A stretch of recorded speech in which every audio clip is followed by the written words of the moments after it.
मुख्य अतिथि महाराज श्री द्वारा श्री राम और कृष्ण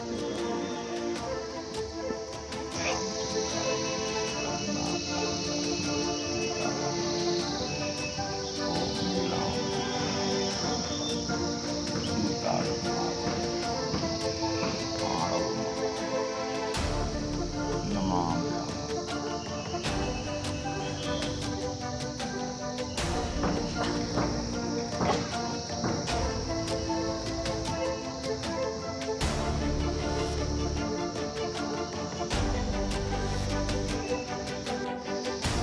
तो अर्पण जी के पास खंड बौद्ध प्रमुख की जिम्मेवारी थी। तो आज के बाद अपने बुंदेलखंड के खंडकारों के नाते संघ का कार्य देखेंगे। मैं कुछ उद्बोधन कर रहा हूँ, यह मेरा सौभाग्य है। ये मेरे पूर्व जन्म का पुण्य का कृत्य है, क्योंकि पूर्व जन्मनि तो या विद्या, पूर्व जन्मनि तो या धनम, पूर्व जन्मनि तो या नारी अग्रे अग्रे धावती। पूर्व जन्म का जब पुण्य प्रकट होता है इस कली काल में, तब आप धर्म की ओर अग्रसर होते हो। और आप सबों का शायद यह पूर्व जन्म का पुण्य ही है कि आप इस सद्भावना सम्मेलन में, संघ की सभा में एकजुट होकर, सबसे बड़ी बात है एकजुट होकर, 10 व्यक्तियों की लाठी होती है, एक व्यक्ति के लिए वह बोझ होता है। आप संगच्छध्वम संबद्धध्वम आप बोल रहे थे, मैं सुन रहा था, ये वेद का वाक्य है। संगच्छध्वम संबद्धध्वम, साथ चलो, साथ बोलो, साथ विचरण करो, साथ खाओ, साथ नहाओ। एक स्वर हो आपका, उत्तिष्ठ जागृत परान बरा निबोधयत, उठो जागो, वेद कहता है। आप जग रहे हो, जगने के लिए प्रयत्नशील हो या जग चुके हो, मैं नहीं जानता, लेकिन जगो। और बच्चों से मैं यही कहूंगा कि आप एक ऑल ओवर डेवलपमेंट एजुकेशन जिसका नाम है, आज के युग में एजुकेशन, शिक्षा का नाम है ऑल ओवर डेवलपमेंट। प्राचीन काल में कहा जाता था कि पढ़ोगे लिखोगे बनोगे नवाब, खेलोगे कूदोगे हो जाओगे खराब। लेकिन आज डिजिटल इंडिया है, 21वीं सदी में हम विचरण कर रहे हैं। आज का नारा ये है कि पढ़ोगे लिखोगे बनोगे नवाब, खेलोगे कूदोगे हो जाओगे लाजवाब। आपका सर्वांगीण चरित्र का विकास होना चाहिए। All over development it means आपका सर्वांगीण विकास होना चाहिए, सभी क्षेत्र में आप विकसित हो। स्वामी विवेकानंद ने कहा कि जब आप फुटबॉल नहीं खेल सकते या खेलना नहीं जानते तो गीता का मर्म भी नहीं समझ सकते हो। गीता का मर्म समझने के लिए एक सर्वांगीण विकास संभव है। आप विद्यार्थियों से एक ही पैगाम है, education should be man making and society making. This is a statement of Sarvepalli Radhakrishnan, जिनकी याद में आप प्रतिवर्ष टीचर डे, शिक्षक दिवस मनाते हो। उन्होंने कहा कि एक उचित शिक्षा ही एक स्वस्थ नागरिक और एक स्वस्थ समाज बना सकती है। आप एक उचित शिक्षा प्राप्त करो, एक बनो, अनेक बनो।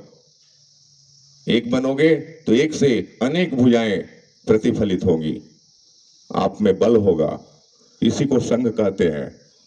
व्यास ने भी कहा संघे माने संघ में शक्ति कलयुगे, कलयुग में होती है।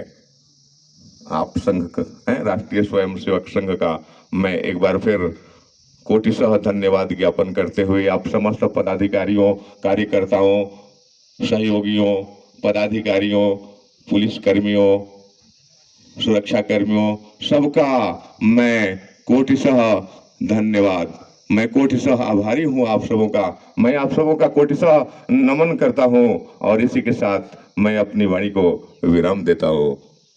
साधुवाद। सर्वे भवन्तु सुखिनः, सर्वे सन्तु निरामयाः, सर्वे भद्राणि पश्यन्तु, मा कश्चित् दुःखभाग् भवेत्। याचना मैं क्यों करूँगा, है अमित सामर्थ्य मुझ में, याचना मैं क्यों करूँगा। रुद्र हूँ विष छोड़ मधु की कामना मैं क्यों करूँगा। है अमित सामर्थ्य मुझ में, याचना मैं क्यों करूँगा। इंद्र को निज आस्ति पंजर जब कि मैंने दे दिया था,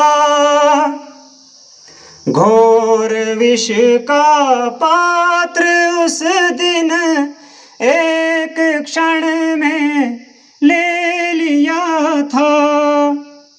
दे चुका जब प्राण कितनी बार जग का त्राण हरने, फिर भला विध्वंस की कटु कल्पना मैं क्यों करूँगा। जो आवश्यकता है वो हर काम स्वयंसेवक करेगा। और इसलिए धीरे धीरे स्वयंसेवकों ने अपने व्यवहार, जिसको इंग्लिश में वॉलंटियर कहते हैं, लेकिन पहले जो वॉलंटियर माने का जो बताया हुआ काम करना इतना ही था उसका। वॉलंटियर ने अपना दिमाग चलाना नहीं था, बस दरी डालनी है, कुर्सी उठानी है, पानी लाना है, लेकिन उसने अपना दिमाग चलाना उसको मना था। लेकिन संघ में ऐसा नहीं है, स्वयंसेवक दिमाग भी चलाएगा, सोचेगा भी, करेगा भी, आज्ञा भी देगा तो भी करेगा। और निर्णय अकेला व्यक्ति मिलकर भी नहीं करेगा, 10 लोगों से चर्चा करके करेगा। या हर व्यक्ति को बोलने की सुविधा है, अपना मत प्रकट करने का अवसर है। इस प्रकार की कार्य पद्धति विकसित की और स्वयंसेवक इस नाम के शब्द का जो अर्थ है वो समाज समझने लगा। स्वयंसेवक वो होता है जो हर चीज करने के लिए तैयार रहता है, हर चीज करने के लिए। वो खाना बनाने का काम हो, परिवेशन करने का हो, प्लेट उठाने का हो, भाषण देने का हो, सेमिनार करने का हो। कोई स्वयंसेवक और कोई राज्य में मंत्री बन गए तो सत्ता चलाने का भी काम कर सकता है, लेकिन सबको साथ में लेकर, ये उसकी विशेषता है। और फिर ये काम किस लिए करना है? ये समाज मेरा है इसलिए करना है, खुद का काम है, ये किसी का काम नहीं है। संघ का काम कोई अलग काम नहीं है। संघ का काम यानी मेरा काम, मेरे घर का काम, इसलिए करना है। और इसलिए यहाँ गुरु पूजन होता है। गुरु पूजन में गुरु दक्षिणा समर्पण वही करता है जो स्वयंसेवक है, जिससे सारे संघ की आर्थिक व्यवस्था चलती है। संघ के लिए चंदा इकट्ठा नहीं करते हैं। क्यों? हमारे परिवार के लिए हम चंदा नहीं इकट्ठा करते, परिवार के लिए अपने पौरुष के साथ हम पैसा कमाते और परिवार चलाते हैं। संघ भी स्वयंसेवकों के पौरुष के आधार पर संपन्नता लाता है। और इस कारण संघ का काम यानी मेरा काम, संघ का काम यानी समाज का काम, संघ का काम यानी देश का काम, संघ का काम यानी धर्म बचाने का काम। कि एक ना एक दिन हिंदू का मिशनरी भी जरूर आएगा, हिंदू का मिशनरी भी जरूर आएगा। और जब मुझे पता चला आप यहाँ आ गए, तब मुझे ध्यान में आया जिसकी राह देख रही वो आ गया, इसलिए मैं आपका दर्शन करने के लिए आई हूँ। मैं गरीब हूँ, मेरे पास देने के लिए कुछ नहीं है, तो सोचा मेरे हाथ का खाना तो खिला सकती हूँ।